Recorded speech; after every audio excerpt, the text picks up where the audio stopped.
কাইলৈ নমস্কাৰ জনাইছোঁ।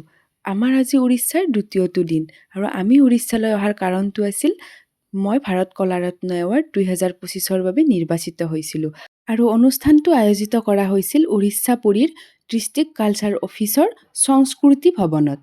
সেইবাবে আমি ৰাতিপুৱা সোনকালে উঠি ৰুমতে মই অলপ প্ৰেক্টিছ কৰি লৈ এতিয়া আমি যাবলৈ ওলাই আহিলোঁ আৰু যোৱাৰ আগতে আমি প্ৰথমে আহিছিলোঁ সাগৰৰ পাৰত আৰু সাগৰৰ পাৰত অহাৰ কাৰণটো হৈছিলে আমি তাত দুটামান ৰিলছ ভিডিঅ' বনাই লৈছিলোঁ।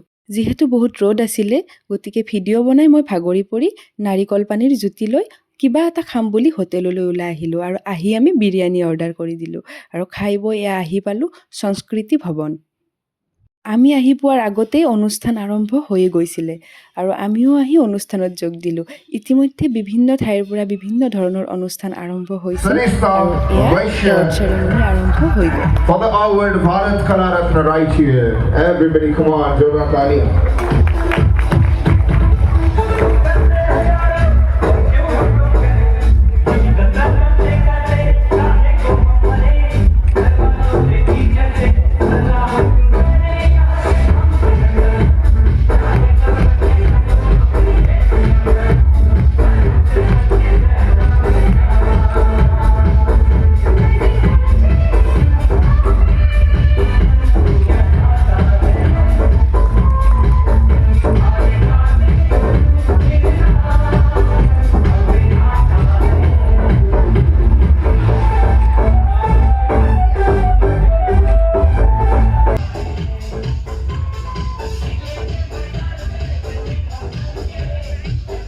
আৰু অনুষ্ঠানৰ মাজতে মই লগ পালোঁ কৰ্ণাটকৰ মৰম লগা ভণ্টিজনীক আৰু তেওঁ ওডিচী নৃত্য পৰিৱেশন কৰিছিলে আৰু লগ পাই খুবেই ভাল লাগিল আৰু নতুন নতুন চা চিনাকি হ'বলৈ পালে এনেও ভাল লাগে।